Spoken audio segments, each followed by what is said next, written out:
Nigeria must sustain its current economic reforms over the next 10 to 15 years to position itself as a leading global economic power. But that message is from the Senior Vice President of the World Bank Group, Indermit Gill. According to the bank, these reforms are vital for ensuring long-term growth and development, enabling Nigeria to compete with other emerging economies across the globe. For more on this, CEO Center for the Promotion of Private Enterprise, Dr. Moda Yusuf, joins me via Zoom from Lagos. Dr. Yusuf, good to have you join us on the program. Let's begin by getting your reaction to this counsel by the World Bank. Do you share same sentiments? Well, partially, because there's no doubt that the economy needs reforms, because there had been a lot of distortions in the economy before the advent of this administration. And in order to correct those distortions, we needed to have the reforms because the economy was almost getting to the brink. But the issue is we need to define how fast we go with the reforms. We need to define the dimensions of the reforms. And more importantly, we need to define the social content of the reforms. Because, as you know, the reforms has come with a lot of challenges, expectedly so.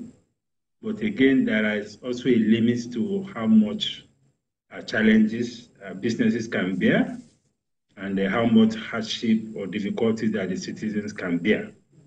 So we have to find a way to democratize the reform process so that we are able to bring everybody on board as much as possible.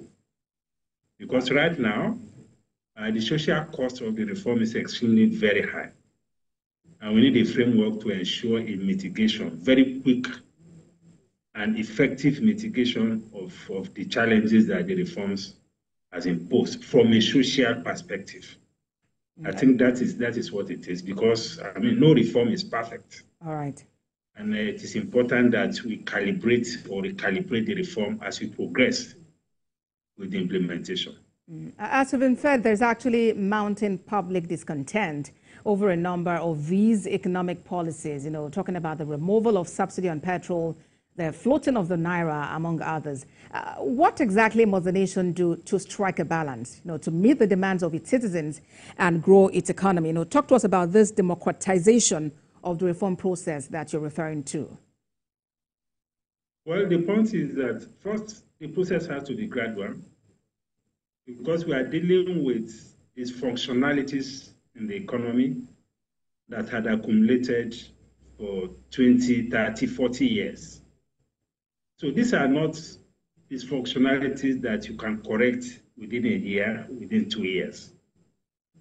So measures to correct them has to be gradual so that it doesn't suffocate the system or suffocate businesses or the citizens.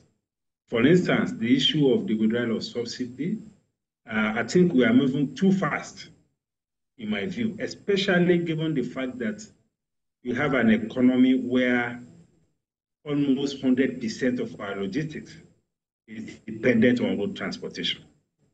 We have an economy where public investment in road transportation is extremely very, very weak. We have an economy where the private sector is providing over 95% of the public transportation. So the economy is highly sensitive to PMS prices or to energy prices. So for that reason, we should slow down at the pace of the deregulation. The deregulation is not a bad idea, but we need to make it slowly because of the sensitivity of the economy, because of the sensitivity, of prices to issues of energy. I think that is one point. The other important point is that the monetary policy environment, yes, the monetary policy has a responsibility, or the monetary policy authority has a responsibility to ensure price stability. But again, we need to define the limits of how fast and how far we go with some of this orthodox monetary policy. Because it is not advisable, or we need to be very cautious, to avoid moving from the extreme of the unorthodox monetary policy to the other extreme of orthodox monetary policy. Because we are getting to a point now where the entire financial system and even businesses have been squeezed. Interest rate now is around 40%, 35%, 40%, getting close to 50% in some extreme cases. How can any economy function with that kind of interest rate regime, just in the name of monetary policy tightening, which is what the World Bank also has been promoting. Even at the last report, they are still canvassing for more tightening of monetary policy. So how far can we go with that?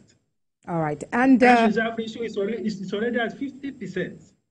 All right, Dr. Yusuf. Anywhere in the world, I don't know in what countries you have as high a cash reserve ratio as high as that.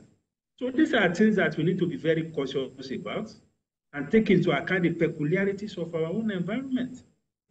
All right, and just before we go, the World Bank wants the CBN to focus on controlling inflation while maintaining a competitive exchange rate. How feasible is that? No, we have reached the limit of what the CBN can do. I just told you, cash reserve ratio is 50%. Where else in the world you have a cash reserve ratio that is that high? Monetary policy rate is over 27%. You have an asymmetric corridor of plus 500 basis points around the MPR. Interest rate is getting to 40%. What more can the CBN do?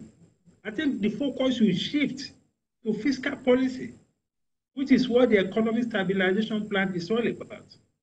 So we can only crave for speedy, implementation of the contents of the economic stabilization plan, which is focused a lot more on reducing taxation and reducing import duty.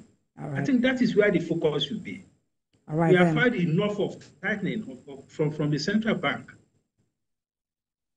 CEO, Center for the Promotion of Private Enterprise, Dr. Moda Yusuf, thank you so much for your time on the program. Thank you very much. Thank you.